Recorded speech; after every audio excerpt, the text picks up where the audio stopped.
What are the components of APAP NYC? So we have four pillars that make up all the programming for the conference. One is community. This is really a gathering of the community in our industry. And it's also about community building, finding your people, connecting with your people, and connecting with others in the field. The second pillar is commerce. This is a very big trade industry gathering. It is an opportunity for people to showcase their work, be seen and be booked, and to book their season. So a lot of business takes place at conference. A lot of people who have been there are completing their booking cycle, or they're planning for future years, or they're getting a chance to discover and see artists that they've never seen before. The third pillar is learning.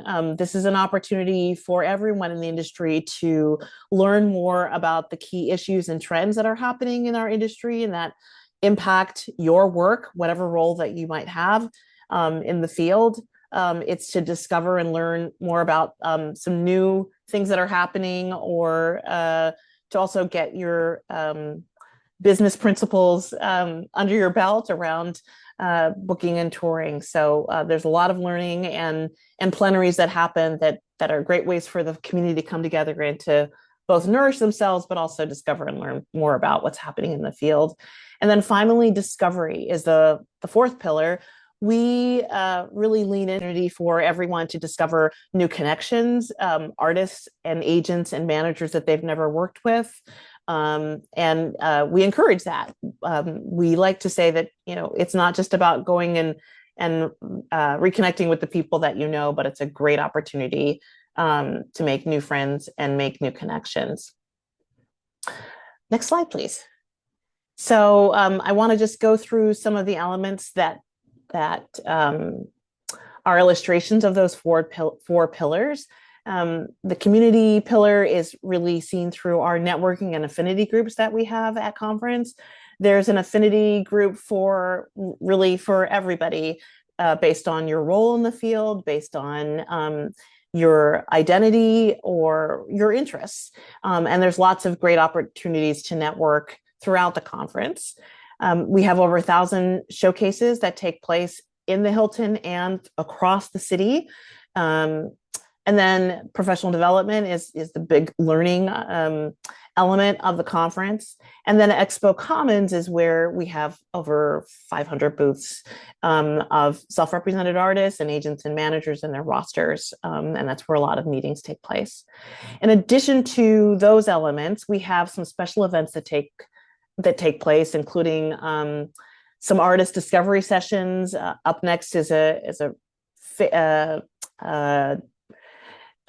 cherished event that we program, which includes some curated works that are ready to tour. People love getting to that. We have 5 Minutes to Shine, which is highlighting some new ways that people are doing things in the field. And then we have events such as the APAP Honors Breakfast that honors people in the field and mentors and emerging leaders. So it's a great place to be. It's a great 5 days. It can be a little bit overwhelming, but there are lots of colleagues in the field to help you along the way. The people that have helped us put this together, this conference, not just the APAP staff, but people in the field. And let's go to the next slide. We have our APAP conference co-chairs.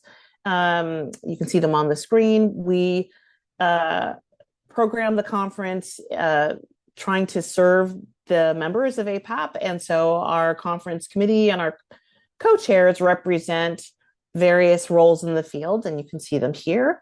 And then if we go to the next slide, you'll see our conference committee, which is made up of a number of different kinds of people, artists, agents, managers, arts professionals that are not programmers, but are marketing and community engagement folks, as well as producers.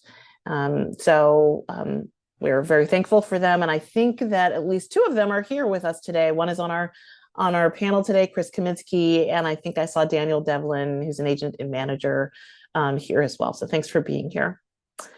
Next slide. One thing that we want to lift up for all of you is our commitment to accessibility with our conference. We want people to be able to show up and as their full selves and be able to access all of the ways to interact and engage at APAP NYC. So this is just a list of our offerings that we are putting out there. We're trying to make sure that they're visible and for you all to be able to share this information with your colleagues as well. We will have an on-site accessibility team available during all the conference hours. Accessible signage will be there. We'll have accessible on-site spaces for wheelchair users and others with mobility needs, not only for sessions, but also for showcases that are happening on site. Access to water and stimulus-free quiet spaces will be available this year. We'll continue to have gender inclusive, chair accessible, and companion restrooms. Open captioning and ASL will be available, lactation and nursing pods. And then we will have a lot of coordinated, a team of coordinators that can work with you or that can meet your needs, as well as coordination with producers for offsite showcases.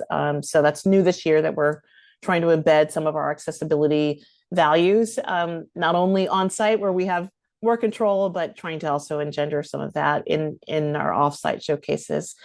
So we hope that these are welcome for everybody. So because we want everybody to be able to engage in the best way possible. And with that, I think I'm going to turn it over to Neo, Narner Madison, to talk about who APAP NYC is for, and then how to showcase. Neo? Thanks, Krista. Hi again, everyone. Before we move on, Krista, I just want to add a bit of context about accessibility at showcases that aren't taking place in the Hilton. And we'll talk more about this. These are all independent showcases happening throughout New York City. What we are trying to do is to get those producing showcases to think about their listings and the spaces that they are producing within. So that means if your showcase listing, you know you're in a venue that is not accessible by an elevator, it might be good to note that in your showcase listing. So just to think about ADA compliance and accessibility when you're building your showcase listings. And also we're just wanting to coordinate and have our accessibility coordinator and team be a liaison or contacts for our attendees and just trying to connect everyone so that you have a seamless experience and that we are being proactive in our approach to what accessibility needs our attendees will have during the conference. So with that, okay, who is APAP NYC for? And next slide, please. The APAP NYC conference is for arts professionals working in the performing arts booking and touring field.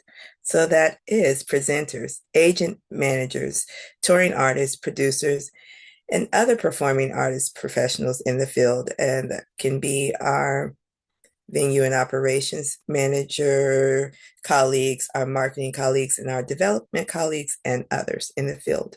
Attendees come from all parts of the US and 31 countries. And as a reminder, APAP NYC is a members-only conference. We do have rates for organizations as well as individual and artist rates. Next slide, please. Okay, thank you. And we're going to move on to how to showcase. Next slide, please. As I just mentioned, showcases are happening at the New York Hilton Midtown and throughout New York City. We, as APAP, we are independent and the showcases are independent. We have a listing of some venues that we've been collecting over the years, which is posted on our website. And you can also reach out to our team for more information about venues or in the Hilton and outside of the Hilton. Next slide, please. Okay, I'd like to touch on showcasing requirements. APAP does not produce showcases.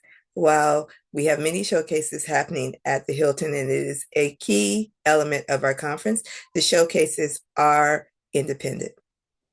Current members that are registered as attendees for the conference can participate in showcases. I encourage everyone to read showcase listings when they become available. If there is a specific attendance requirement on the showcase, a producer will list that in their showcase listing. And there's contact information. So if you have more questions, you can always be in touch with a producer directly for information on participating in their showcase. If there is an element of a showcase that requires ticketing, that would also be noted in the listing. Artists are not required to register for APAP NYC to participate in a showcase. However, to participate fully in the conference, you need to be registered. So that means having access to the professional development and the EXPO Commons and the networking elements of the conference. You do need to be fully registered.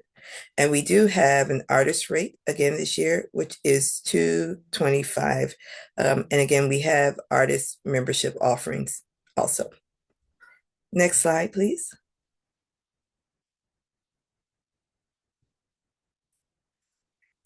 And a couple of dates I just want to list for everyone. We are in the middle of October already.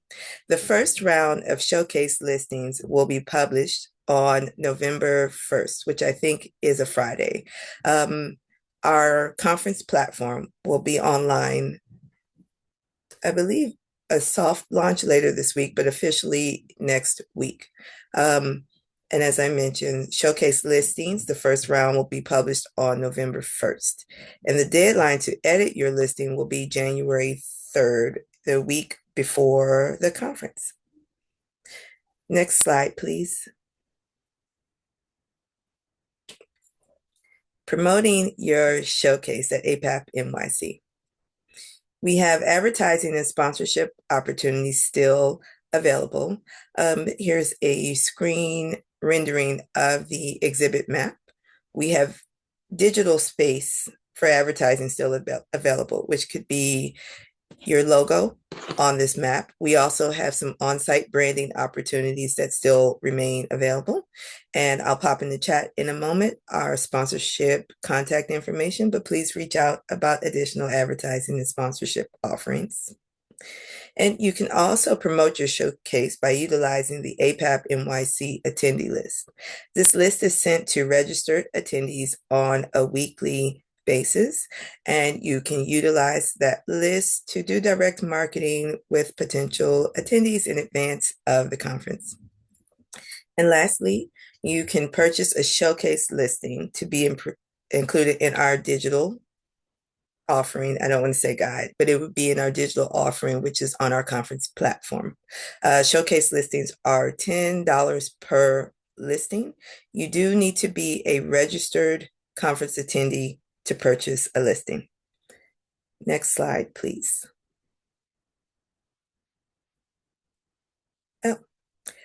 With that, we're going to end our session today with Q&A, but I'm going to turn things back over to my colleague, Krista, to introduce our panel. Thanks, Krista. Yeah. Thanks, Neo, and welcome, panel. We have a great panel of experts and colleagues in the field. Elizabeth Auer, who's the Executive Director of Arts Engagement and Cultural Resources at Appalachian State in Boone, North Carolina. Jamie Stone, musician, composer, writer, and career coach, and co-founder of Composer Career, which I'm sure that they'll tell you more about.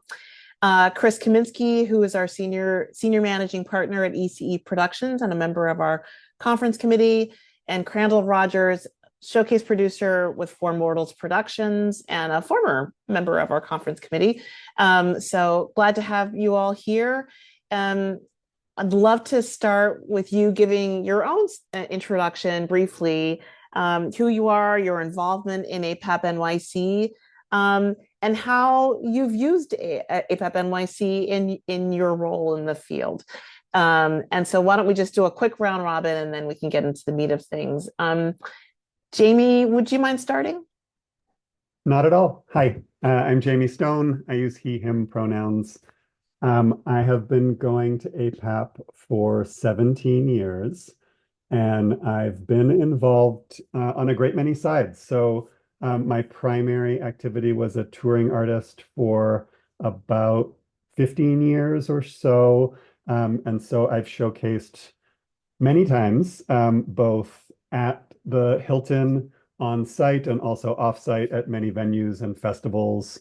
Um, and I also produced a showcase room on site with my partner Clay Ross, who I co-founded Compose Your Career with. He's still running that. I have bowed out. But that was a great experience too, to sort of see the ins and outs of showcasing on that level.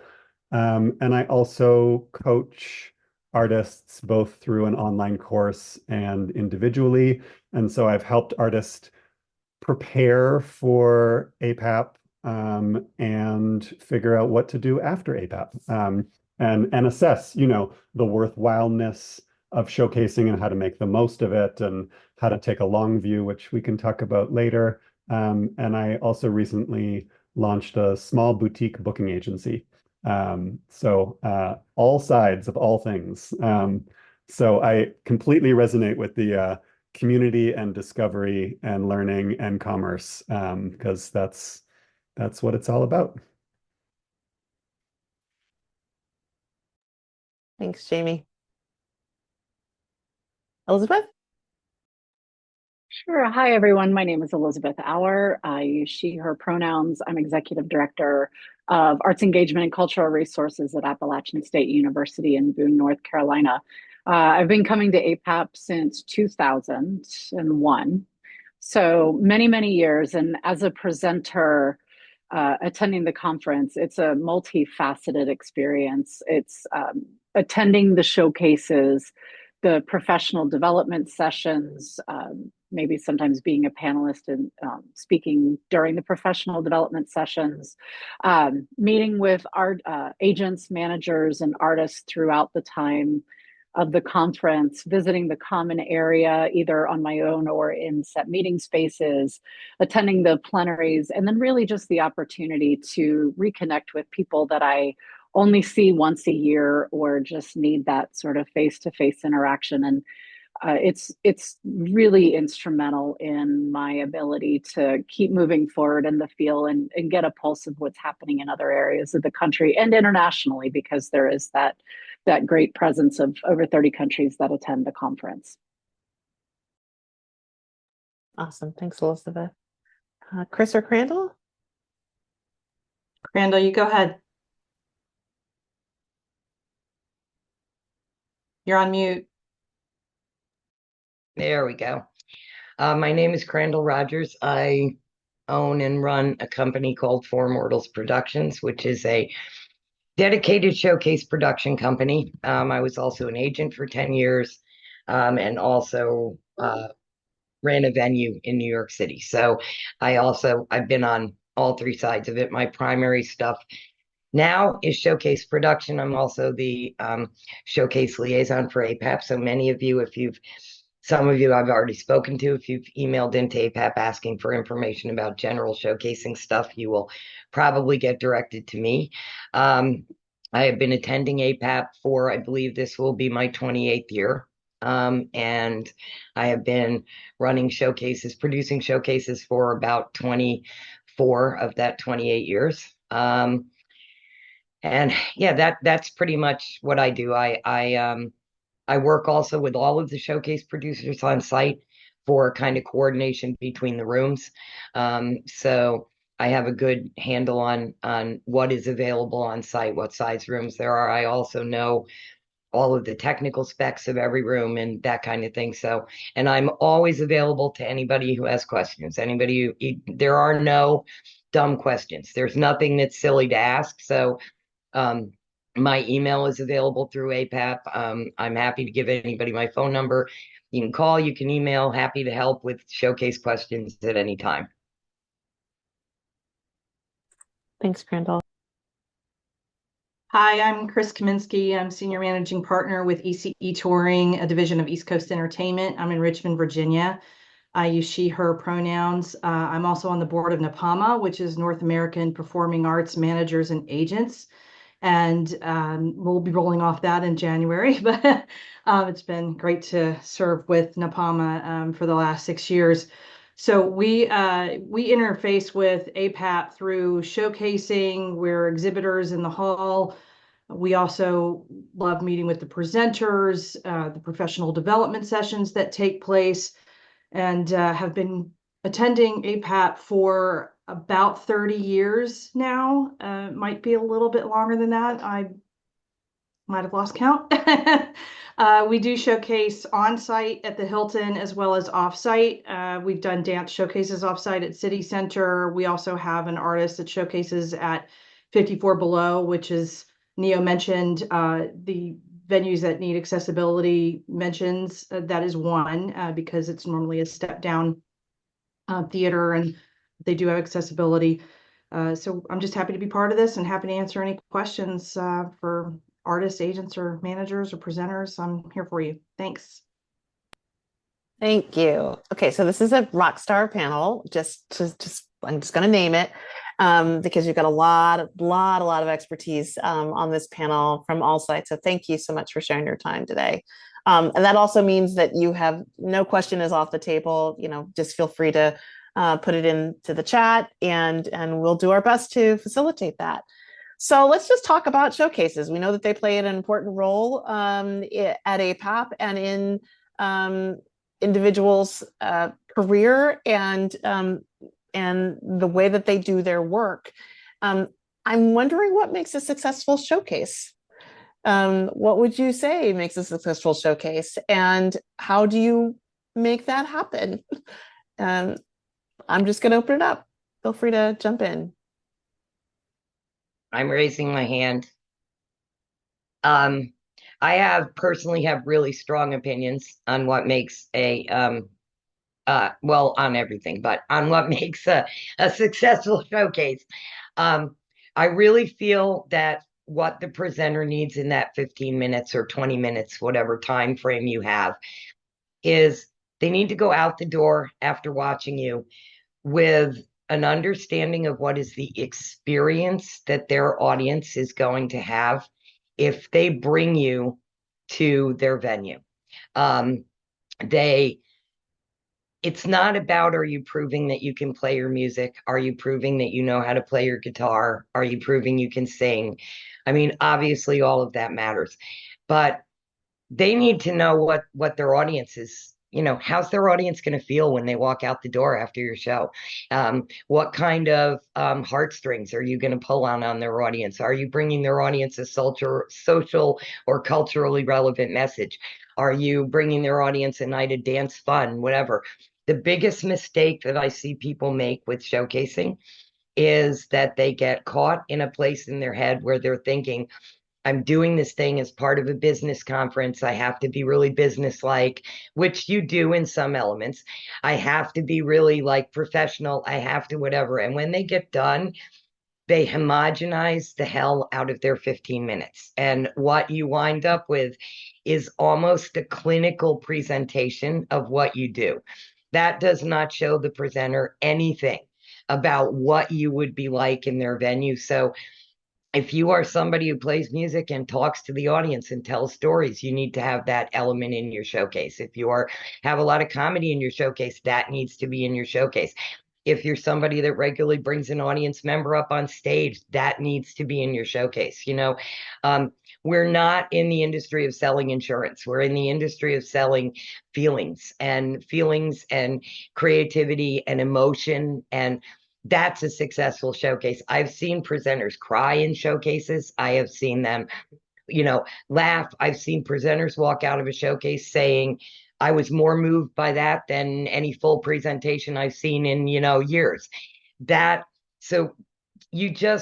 When you put heart on a stage, when you put truth on a stage at any time, it's going to work. And that you need your truth up on that stage in your 15 minutes. It's hard to do in 15 minutes, but that's what your showcase needs to be. People kind of figure if you're at APAP, you probably can play your guitar. They're not as concerned about that. Thanks, Crandle. That's awesome. I think for an agency where they've got they're showcasing multiple artists or one artist, especially if the artist is newer to the field or newer to showcasing, APAP can be an expensive investment. And I think sometimes people can get into a headspace of, oh my gosh, I've got to get a return on investment for this because I'm spending gobs of money to be here. And I can tell when an artist we're working with that's newer to us, when they're starting to feel that sort of, you can feel the anxiety, like I've got to get my money back on this. And that's really true, that yes, everybody wants a return on their investment. It's also true that showcases can yield results for years. So it's not necessarily, and Jamie talked about that a little bit. He hinted at that when he was introducing himself. When you're looking at the longevity of this market, it really is this long game. And the big thing of what makes a showcase successful is not necessarily that you're going to know that it's been successful within 30, 60, or 90 days after you've performed. This is a much longer sales process, a much longer sales arc than any other market our company does. And we do weddings, we do corporate events. We've done NACA, the college market, where we knew within 30 to 45 days after a showcase what the business was going to be. And this is just not that way. You may have a presenter come see your showcase and they've seen 50 other showcases they love, and they could book their season 3 times over with the artist that they've just seen at APAP.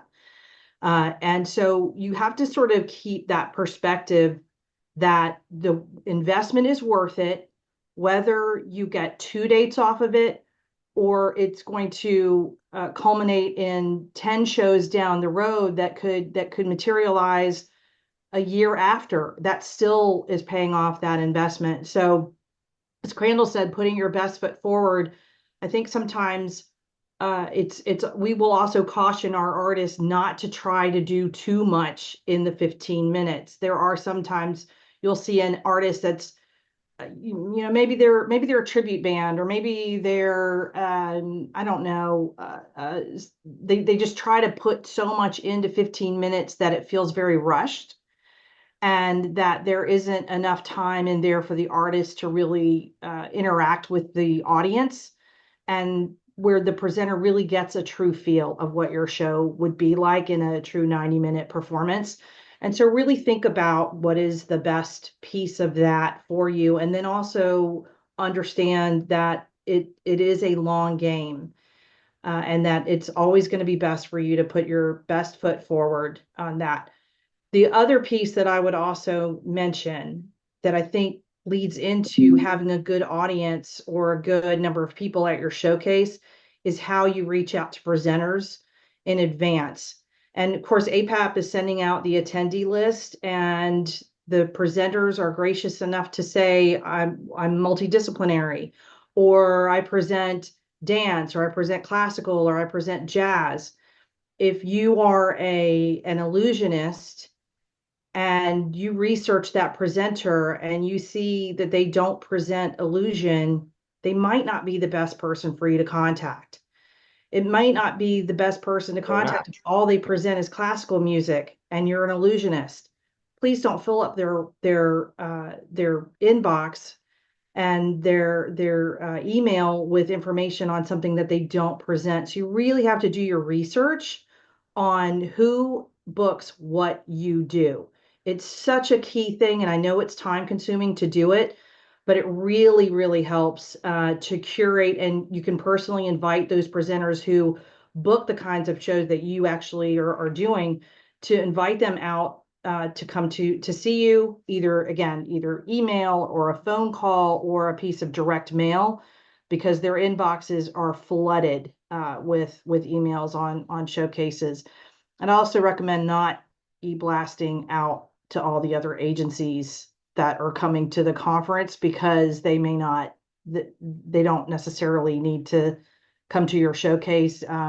Finding representation is a different conversation altogether than this one, but really looking at that list and finding those presenters who are booking the kind of show you present is really key to curating your audience for the showcase time. Beautiful. I will just say I resonate so much with both Chris and Crandle. All these things are so true. And there's a way that they link up for me, which is that I feel like APAP is a place for your humanity. You know, it's a place for you to show up as a real person and connect with real people. We live so much of our life, so much of the year on the internet, you know, and we're doing and have every post go viral and just gather people as if they're ones and zeros. And I feel like APAP is the time to remember that that is not so, that all of those people are.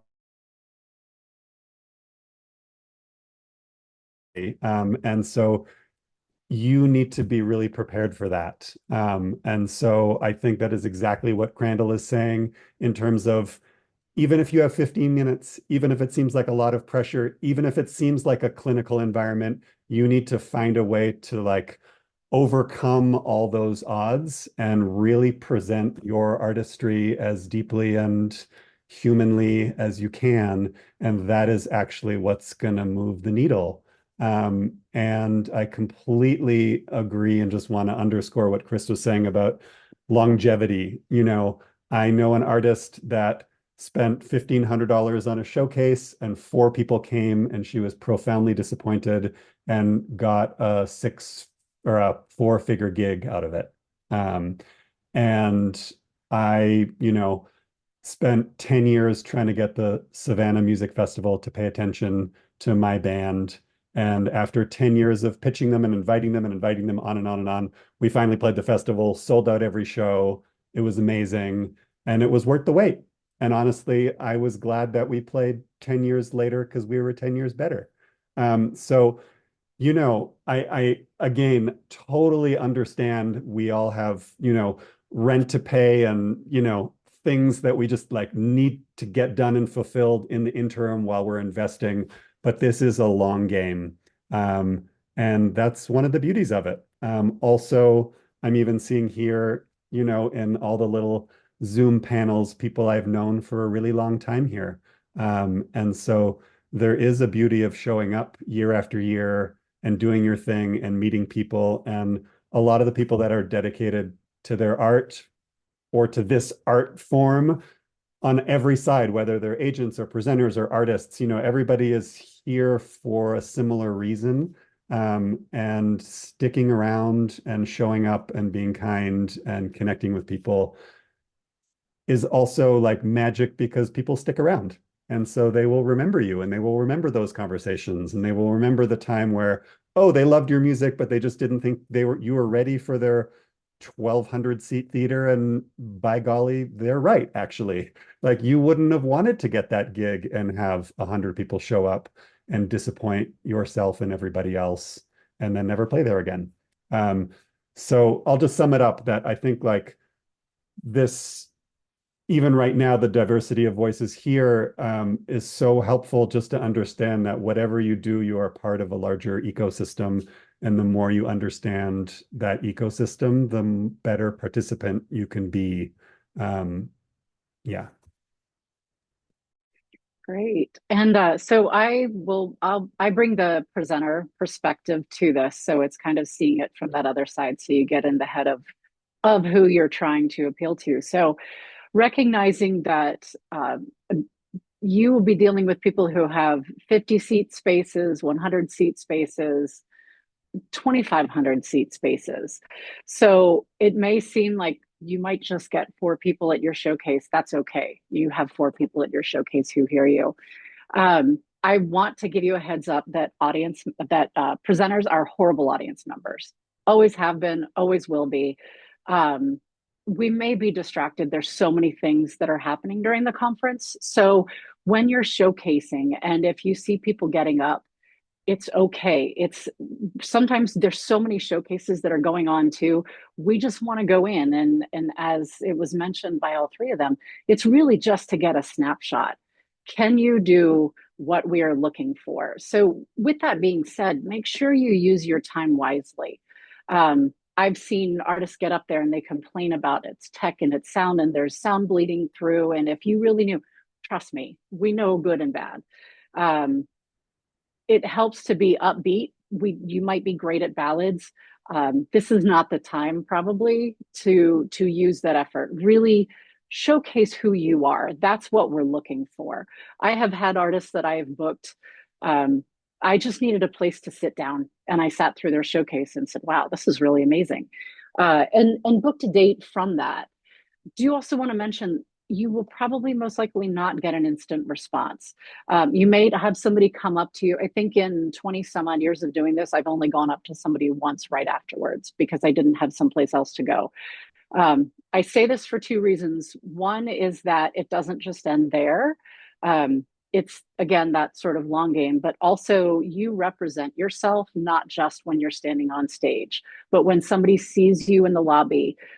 If they see you out someplace, you're still on. And I recognize that as a presenter too. I may be tired and exhausted, but if somebody comes up to me, you got to put that hat on. So really, it's a very intense window of time. But I may be coming up to you while you're waiting to go someplace else in the lobby. And you just have to be prepared to answer some of those questions. Also know that the people sitting in the audience may not be the people who are booking you, but that's okay because they'll tell other people.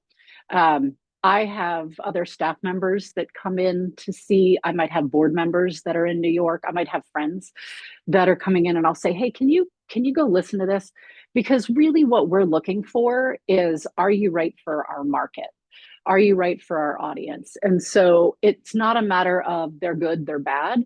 It might just not work within our market in the process, but I might say, I take a lot of feedback from other presenters. I'll say, "Hey, who did you see that you think is really interesting?"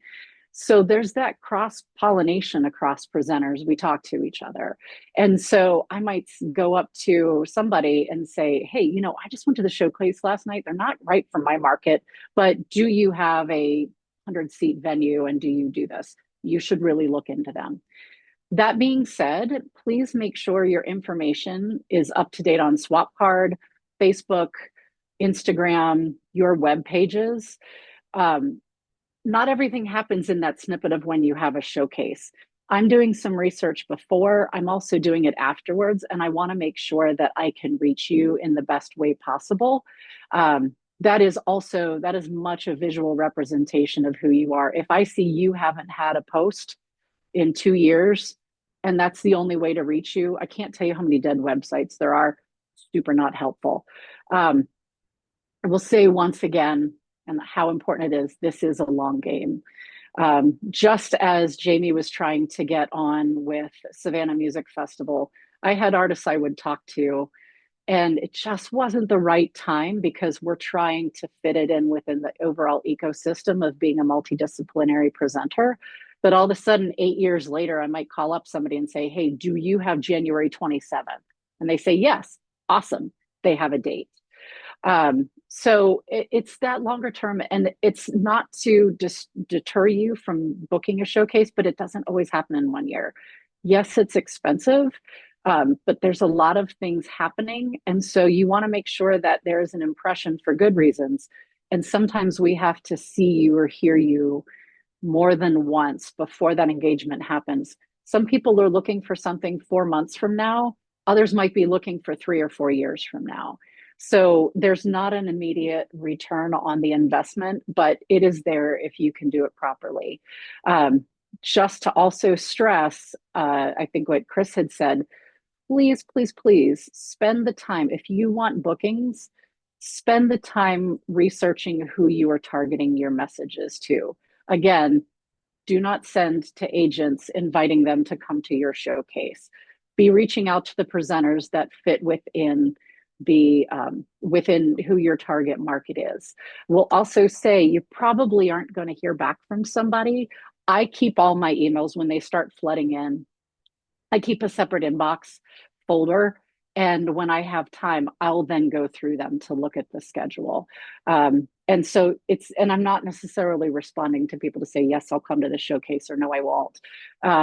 If you're looking at mailing things, be very time sensitive to what's happening around the holidays. Once you hit mid-December, people are out and away from their mail and they're coming right back in the new year.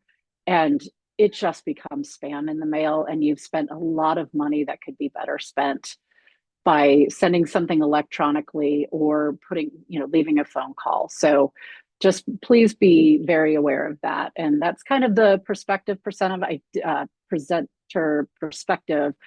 Quick thank you to Patrice and Lindsay also for the work you all are doing today with ASL interpretation. Very much appreciated. So.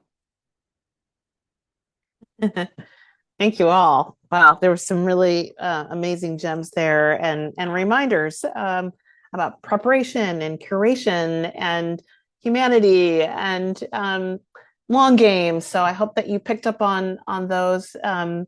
We kind of want to start a hashtag APAP as a place for humanity, Jamie.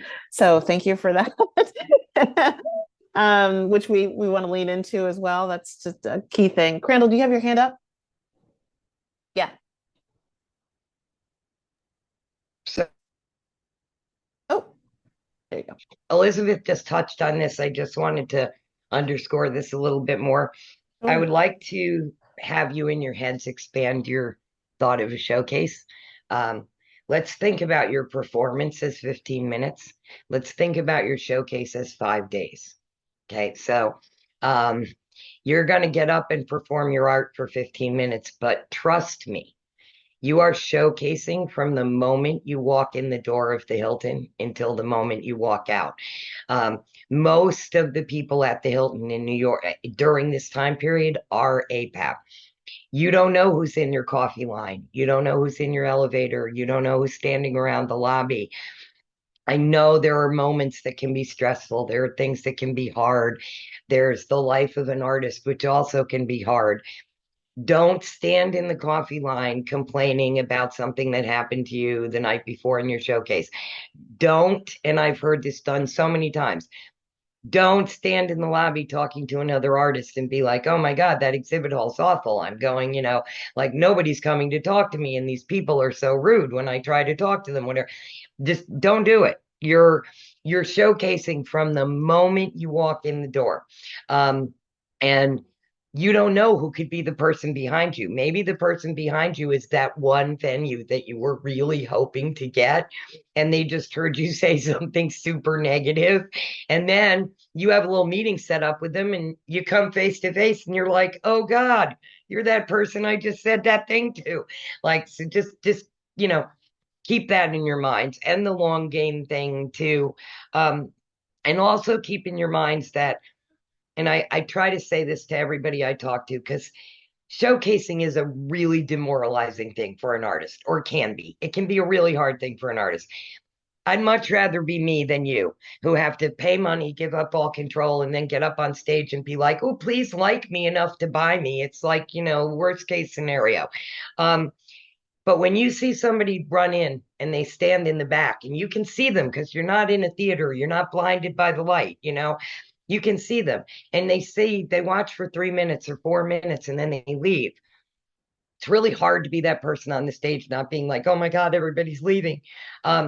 Keep this in your mind. It could just as easily be that in 2 minutes or 3 minutes, they have seen enough to know that they are interested in finding out more about you, that you might work for their venue, but they're very busy and they're trying to see 1,000 showcases. So if they see 3 minutes of you and they go, love these people, want to find out more, zip out the door, go to another showcase. So the fact that they leave might mean they love you as much as that they didn't like you. And if you always manage, APAP is about managing expectations from way before you go until after you go. And if you keep your mindset in, it isn't necessarily going to be what it feels like to me at this moment. So I'm going to stay with the positive. I'm going to stay with doing, you're going to have a much, much better time. It's and managing your expectations is something I'm happy to talk to people more about, and what I have some like little program sort of things I help people, new people do with, like how to do it, how to manage your expectations for APAP, how to set up APAP bucket lists, this kind of thing. Happy to help anybody with that. But just know that when you're sitting up there and you're watching what's happening, it might not be what it feels like to you, and just keep going. Just keep going. Like, don't let them see you sweat. Thank you, Crandle, for underscoring that. I wonder who should not showcase. I'm not sure if that's a fair question, but as you're talking about expectations and what makes a good showcase, I think, and I know that there are a lot of first-timer folks here. Who should and shouldn't showcase? Anybody want to take that? Well, I mean, I think there's a lot of different ways to look at it. You could have somebody who's really new to the market, period, and this would be their first conference. I would not recommend them showcasing at APAP and using that as their first showcase. I think that if you're going to attend APAP and you're really new to the performing arts market and conferences, then I think go to learn and observe and check out what other artists are doing with their showcases, see how the conference works, and set some measurable, actionable goals for yourself. What is it that you're looking to get out of this experience? Is it to meet 5 presenters or 10 presenters? Is it to attend as many professional development sessions as you possibly can so that you can learn more about the industry? Those are all great ways to spend your time at APAP.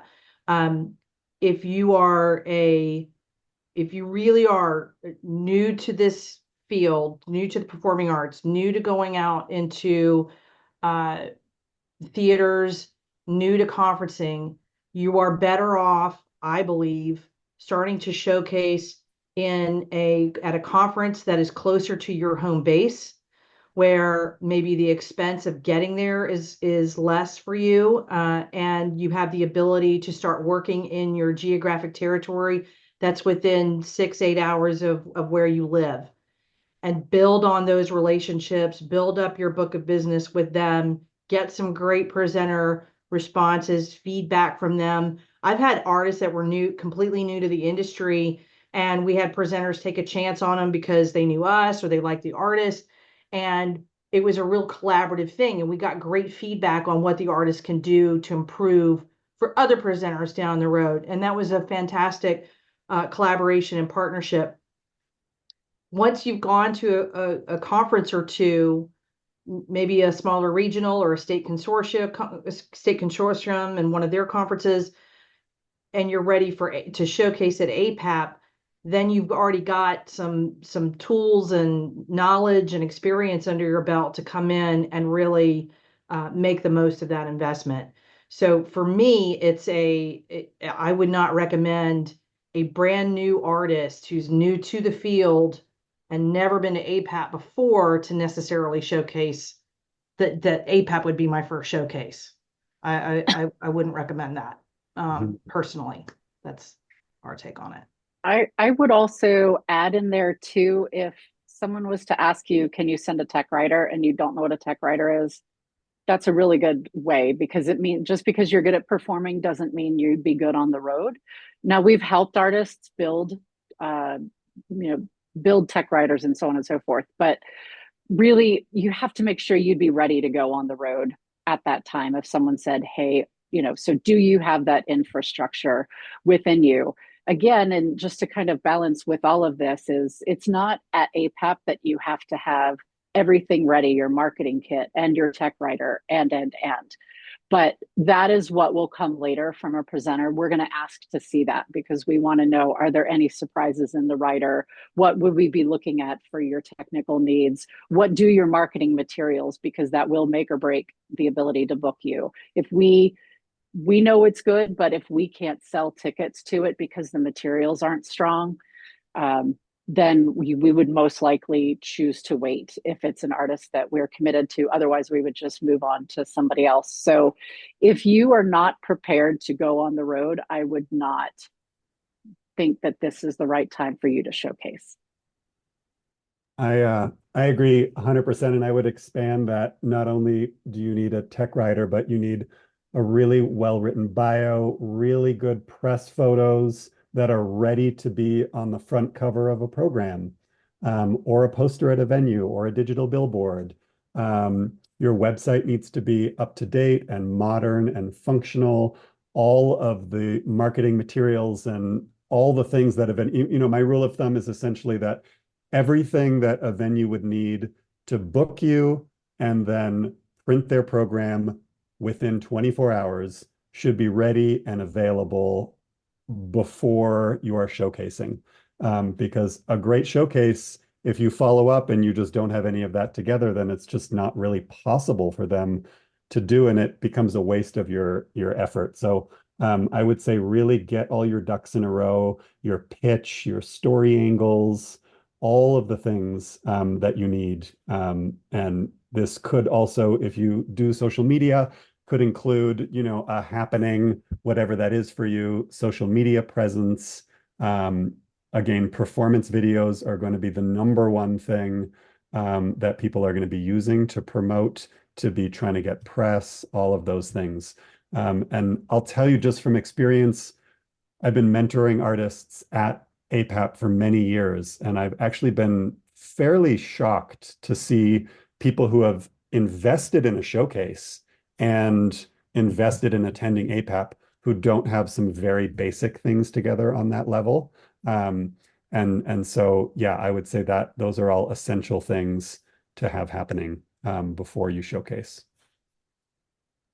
And I'll also say that I think that you can do a lot of great work just showing up for a year or two, meeting people, getting a sense. If you've never witnessed a showcase yourself, you want to be on the other side a couple of times to see what goes down and what to expect and how to prepare for that.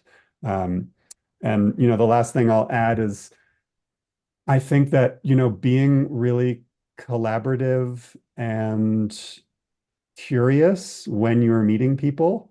A lot of, newbies, I find artists in particular often spend so much energy just trying to like blurt out, here's what I do, And honestly, APAP is actually not the best time to be pitching what you do. People are inundated, they're overwhelmed. They're going to take your material and shove it in their bag and maybe never even bring it home. And so your time is actually to make a connection and honestly to get curious about what's happening.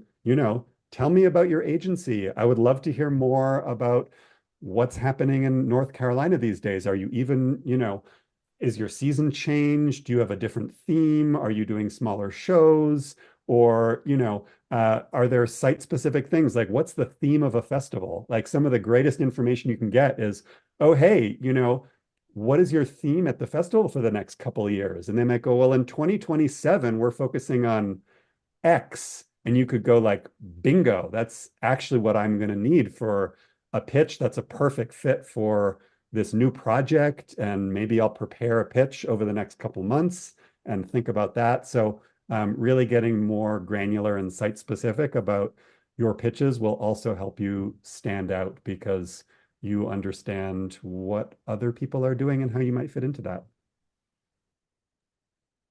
Yeah, great advice. Great advice. And just underscoring something that I guess maybe Norman Vincent Peale brought this up. I don't know, but asking questions. Everybody wants to be asked questions. That's like shows interest, and that's how you learn a lot of things. So it's just a kind of a basic, really great networking tool anyway. Wonderful. We have some questions, but I do want to maybe pitch one more and then ask you all for your sort of final thoughts and advice. And for people that are planning on showcasing, I wonder how many showcases is reasonable. Like, should you be doing like 20? Should you not be doing 20? And then, anything about slot fees, like, ways to sort of budget and think about those things. Crandle, do you want to answer some of those?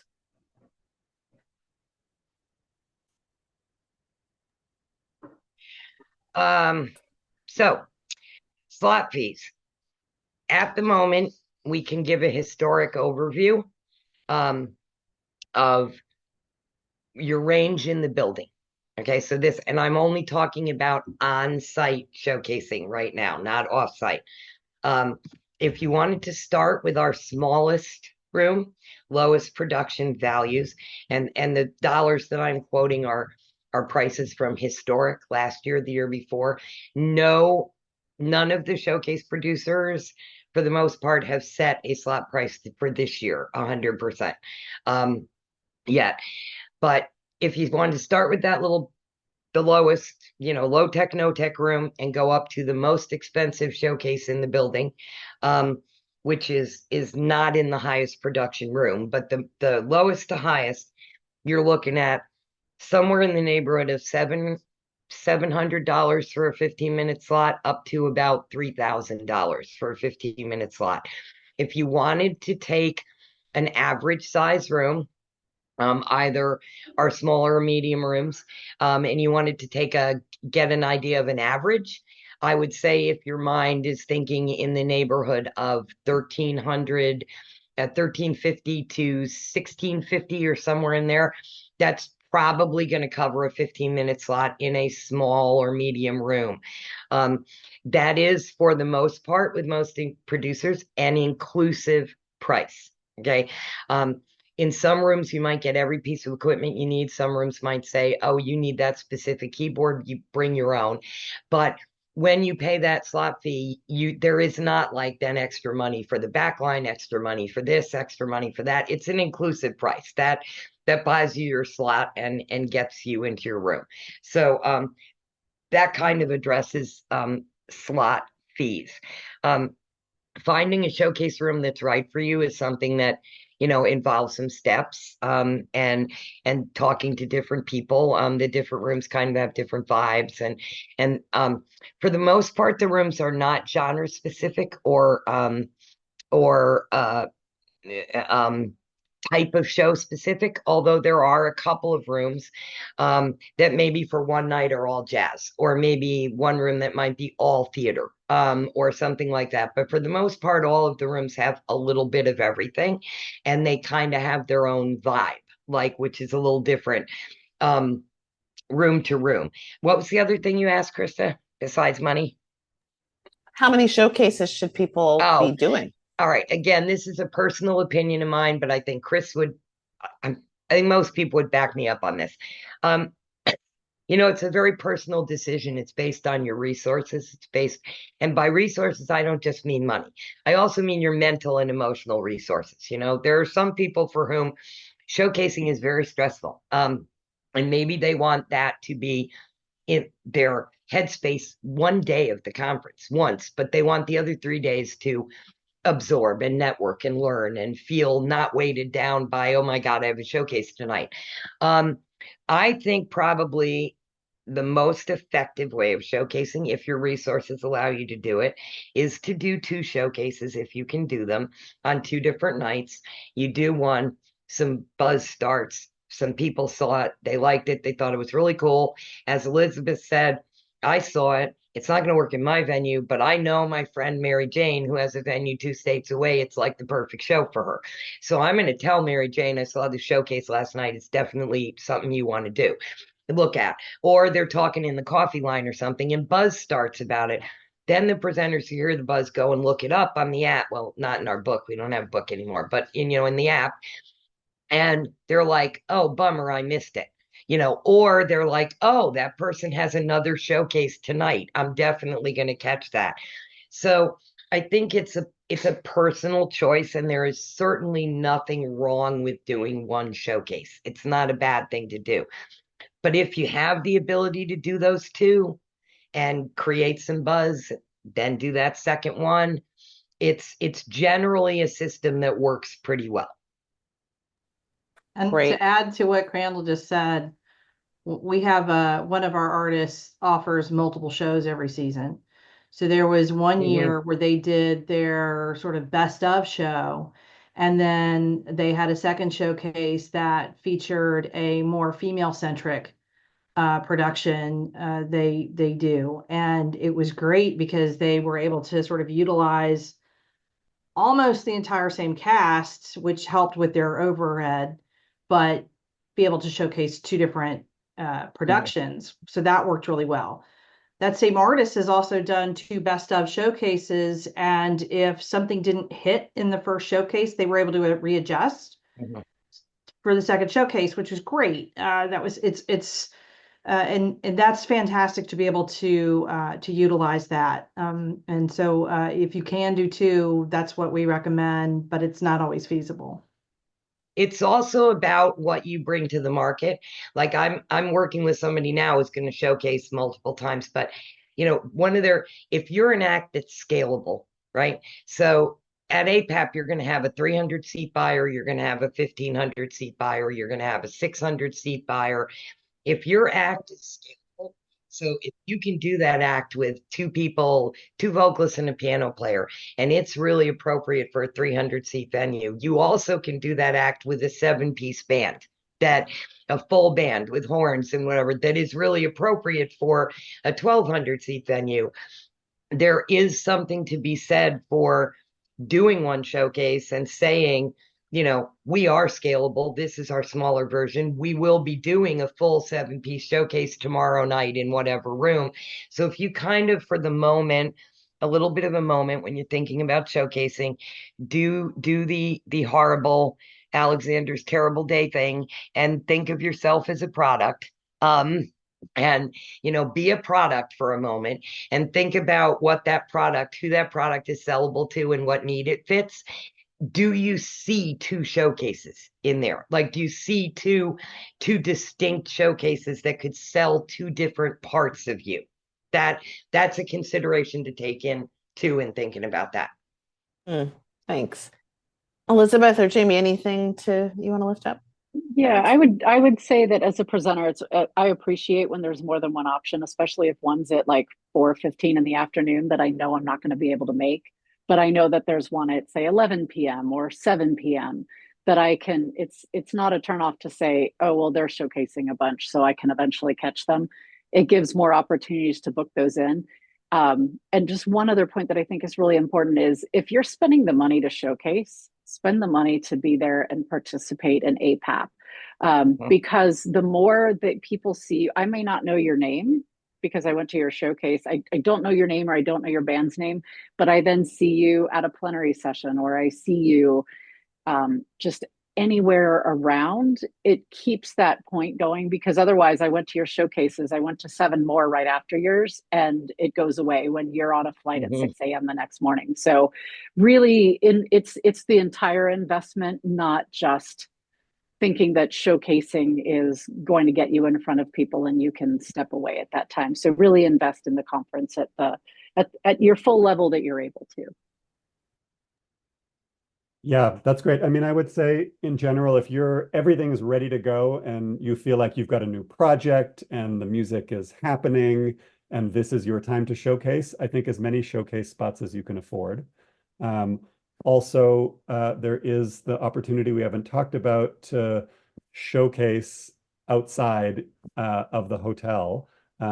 So you can try and book a gig at Rockwood Music Hall or the Iridium or be part of any number of festivals. There are now jazz festivals at both Lincoln Center and the Winter Jazz Fest. There is the Under the Radar Festival. There's several dance festivals. There's the Work in Progress Festival. These are all festivals that are very astutely designed to be happening right at the same time as APAP. Some of them are curated, like Global Fest, which is the deadline is already passed, but that's a thing to put on your calendar for next year. And yeah, whatever gig you can get in the city. The other thing that I'll mention is that having a showcase, even in the city that no or few presenters go to, does have a sort of a practical and cachet effect of kind of giving you a seat at the table. You show up at the conference, you've got pamphlets about your work. Even if you don't make it on somebody's dance card, it becomes one of those things like when you need to hear a story on NPR and then see a billboard and then have three friends tell you about a movie before you go, oh yeah, I think I heard about that. So there is that sort of cascading effect. And so again, if you just do a show in the city, even if it's in Brooklyn, even if no presenters actually come, just knowing that you're there, you're aware of the conference, you're part of the conversation, actually makes a difference to positioning your work in the ecosystem of the performing arts world. And that also is a great way to save money if you can't afford to be spending $1,500 on a 15-minute showcase for now. Just start doing that year after year. And then when you're able to afford to, you'll have been in the public imagination, in the community imagination for a number of years before that first time you showcase, and you will get a lot more bang for your buck. That's a great tip. Just a reminder, not everything has to happen at conference and at the Hilton. There's so many venues across the city, and so that's great.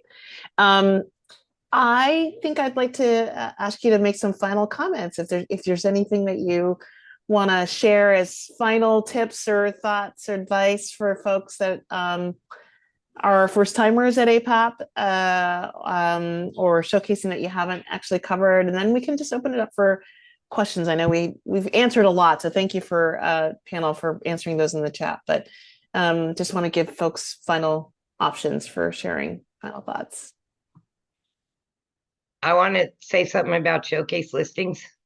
So showcase listings open November 1st. And what happens every year is a whole bunch of artists that want to showcase and are trying to get on schedules call, and they're all panicked because the showcase listings open November 1st, but they don't have their information about showcasing yet. And they're like, oh my God, nobody's going to come to my showcase because I can't get the listing in on November 2nd. No, you can't put a showcase listing up until the showcase producer that you're working with, after you've picked them, has done their schedule and slotted you into a time and given you the information you need to put a listing up. That is going to take several weeks away from November 1st before that happens. You are not stinking your showcase ship. You're not going to not have any audience because you couldn't get your listing up there November 1st or 2nd. Nobody else is getting their listing up either, except off-site people who have already arranged to rent a theater. Everybody in the on-site ship is in the city. You're all in the same lifeboat, and we're rowing as fast as we can row, and we're going to get you your information. You're going to be fine, even if you have to wait, a couple of weeks to get that info up. The important thing is get it up. And this brings up one other thing.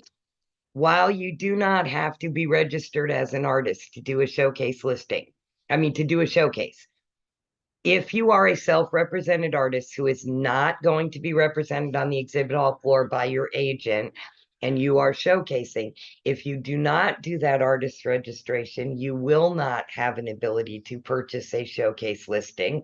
You also will not get the registration list of the names and email addresses of the people you need to contact to say, hey, come see my showcase. So while the rules are technically you don't have to be registered, one of the things you need to look at really carefully when you're deciding about showcasing is, I'm going to spend all this money. How do I make sure I'm going to be able to leverage that money I spent after the fact? And if you haven't been able to have a listing and haven't been able to get the registration list and haven't been able to reach out to people and then can't follow up with people, it's really questionable how much is your investment in the showcase time worth, because you don't have the infrastructure built around you. And APAP has graciously added that artist registration that is only the $225. If you think about it, what you're buying is the way to communicate with people, the way to broadcast your showcase information, that. So really, my answer to do you need to be registered to showcase is yes, You do. But that's so you can get the most out of it. It's not because anybody's giving you that as a rigid rule. It's just that we know how you need to be a part of APAP, and registering makes you that part of APAP. And then for anybody that wants to talk about, like, should I have a booth? Is it this? Is it whatever? What do you do after the fact? That's all stuff that can be like had offline. But I really do feel that when you get a showcase with us at APAP, with any producer, we're not hoping that we're going to sell you a showcase slot and we're going to see you 1 year and then peace out. We never see you again. APAP isn't hoping that when you register either. We all are hoping that when you decide to come to APAP, you're deciding to join a community that you're going to be in for a lot of time to come. You're going to become part of the community and be there for years. And so that first time that you go, that's what you really got to think about is, I'm joining a group here. I'm joining a group. I'm becoming part of a group. And as people have said, sometimes that first year, your best way to do it is not to put the pressure of showcasing on yourself. Just come, join the group, meet the people, see what it's about, learn, keep your ears open, keep your eyes open, go to networking sessions, absorb, meet people, whatever. Because believe me, once you decide to showcase, your mind is going to be 60% consumed with your showcase the whole time you're there, and you're probably going to miss a lot of really great stuff. I would just add, come as a human instead of constantly be trying to sell yourself. Nothing turns me off more than someone coming up and trying to immediately sell themselves or say, hey, do you have time? Because I really don't, because of going in so many different directions. But if you come up and say, hey, I'm so-and-so, I'm kind of new to APAP, just trying to meet some people, I will absolutely engage in a conversation with you. And I'm not alone in that boat. So if you come in on that perspective, instead of just constantly trying to sell yourself, I have also booked artists that I've just talked to that I really, really liked them and liked their personality, which got me in deeper into understanding and knowing what they do and figuring out how, this artist may not sell a lot of performances, but their educational engagement work that they could do would be great, or other ways of engaging with them. So please just really think about coming and participating just as a human being. Yeah, 100% agree. And I'll just expand on that too, that especially at APAP, a lot of people are doing residencies, educational workshops, outreach in the community, which is to say you're going to come and hang out with them in their town for 2 days, 3 days, sometimes. And so part of what presenters are shopping for is not just the highest quality art, but also, is this a good bunch of people to hang out with for a few days and host and probably wind up going for dinner and drinks with, and probably, wind up introducing them to all these people in all of these different scenarios at a senior's home or at a, school, or, and how flexible you are, how gracious you are, all of those things make a big difference. So I've often, spent time, just I get out my phone and like, what are we listening to? Let's trade playlists. Or I've even spent more time focusing on other people, like, oh my God, it would be perfect for your venue, this band that I have nothing to do with. Like, and that's a great way to just make friends and be a good citizen. And the other thing that I'll say that's a little nerdier is spend a good amount of time, like a minimum of probably 3 or 4 hours, poring over the list beforehand. If you're going to spend your $225 to be an artist member and you get that list, it's golden. Learn how to data sort and sort by venue type. Start to rule things out. Take some things off your personal list. Don't be reaching out to the 3,000 seat venue if there's no hope in the world that you're in that category. Don't reach out to dance presenters if you're a musician, or vice versa. And narrow things down. And even if you narrow that down to like, oh my God, there's actually 14 presenters that fit the demographic of like where I tour, what I do, how many seats I can fill, etc. That's amazing. Write 14 personal emails that let people know that you're like aware of their venue, and your success rate is going to be way higher out of those 14 venues than if you start sending, and we all get them, these like constant contact MailChimp blanket that like nobody's reading those. Don't be under any illusion that people are actually going to be trying to suss out, do like, you're then putting the responsibility and labor on them to figure out like, is this right? When are they should, make it easy for them. Make it easy for them to know that you are the perfect thing for them because you actually are. And if that's all true, then you have a pretty good chance of getting the gig, actually. One last thing, sorry. Amen to everything that Jamie just said, because that was going to be my point too. Start on the list now, because it gets updated every week, and that way you'll stay on top of it. I would also say, if you are registering, make sure you register. If you're an artist, register as an artist. Don't register as a presenter, because you present a show. It's a very different definition. The presenters are the buyers. They're buying for their venue, and they're curating their season. Because I see so many artists accidentally register as a presenter because they put on something. So just make sure, if you have not done that piece of it yet, that you put yourself in the correct category for that information. Otherwise, you too might be inundated with emails from artists that you're not going to book because you're not really a presenter. So, yeah, that's my last parting thought. And my last little thing too is that if, when you have photos, please make sure, doesn't have to be for all of them, but especially when you're sending out a blast, have the photo relevant to what you do. There's so many pretty photos right now that it's like, your face is lovely. What do you do? Like, hold the violin, hold the case, sit near a keyboard, do something. Yep. But like, I don't know, are you a magician? Are you a violinist? So if you could just, that would be super helpful. And then it also, as a presenter, we're getting all those emails. I mean, it's probably close to 1,000 emails that we get, without exaggeration. It just makes it a lot easier to sort. So if you are a dance company and you're, or you just present dance, the person with a violin, delete. So just be attentive to what your images that you're putting out in that first batch. Wonderful. Well, I think the other thing is to, like, it tagged on to all of this.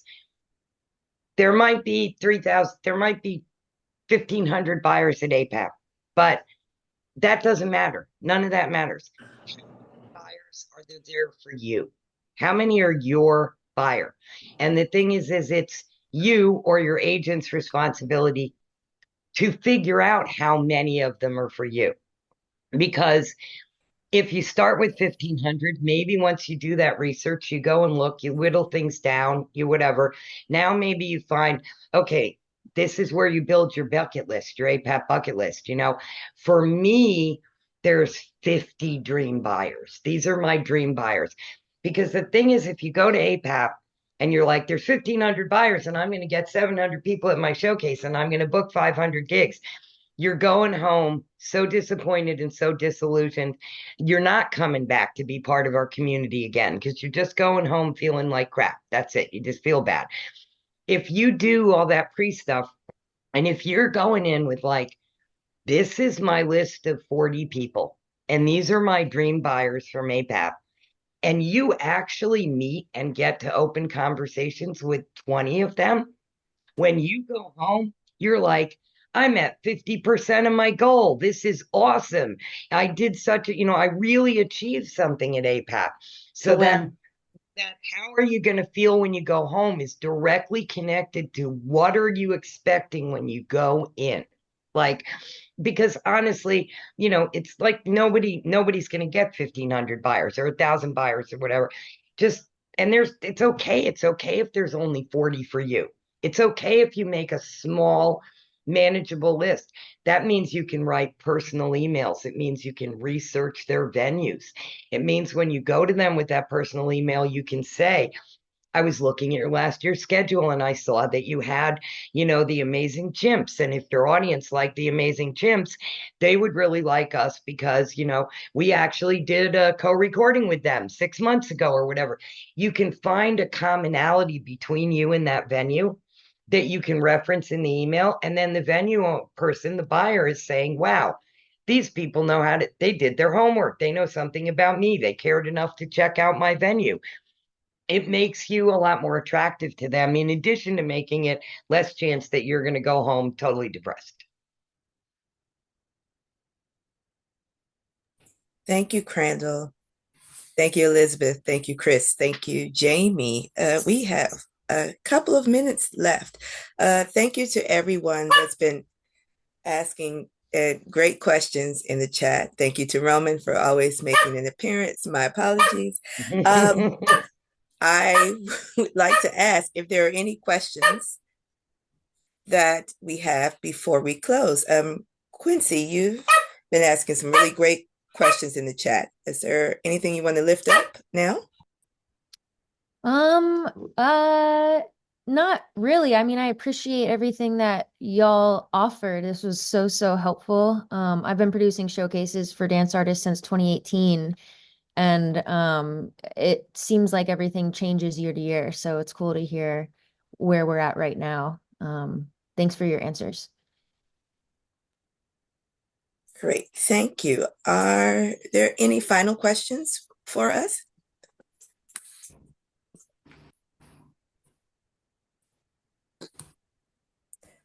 Seeing none, thank you again, everyone, for joining.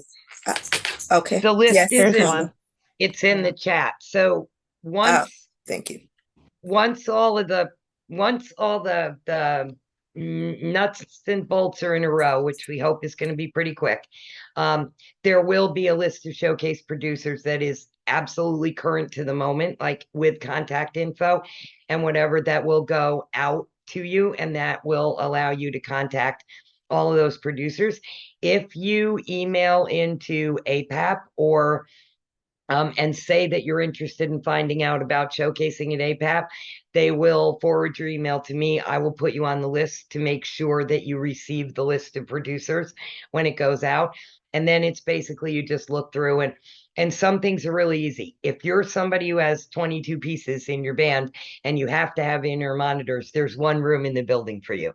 If you're somebody who has to have an acoustic piano, not a keyboard, like a real baby grand piano, there are 4 rooms in the building that have pianos. The rest of them do not. So some of that info is on the list, and it narrows that list down for you when you first get it. Like if you're a one-person show, you're not going to need to go to the 4,300 square foot ballroom to ask them about their spaces. But yeah, if you just let APAP know that you want showcase info, they'll probably pass you to me, or Babette or JG or somebody will answer you, and then you'll be able to get the list. Thank you, Crandle. Thanks, everyone. Willie, may I ask you to go back a slide or two, please, as we close out? There should be it. Thank you. That is the one. Okay. Thanks, everyone, for joining us today. Next steps. As a reminder, APAP is a members-only conference, so please join or renew your membership if you haven't already done so. The deadline to book your hotel at our host hotel, the New York Hilton Midtown, is December 13th. And please attend our upcoming Road to Conference sessions. We have a couple more. There's one happening at the end of October on the 30th, and another one on November 13th.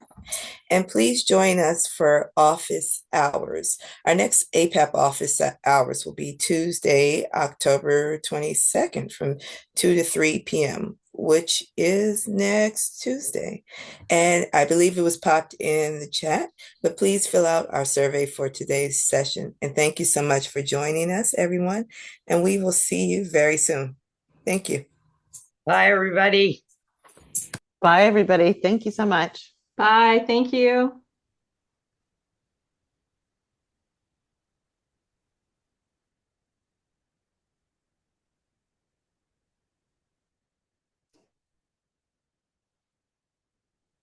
Thank you, Jamie. You were awesome. That was so great. Everybody was totally on and it was really helpful. Yeah. Yeah, that's great. Good. Thank you so much. Thanks for having me. Yeah. Thank you. Bye all. Take Bye. care.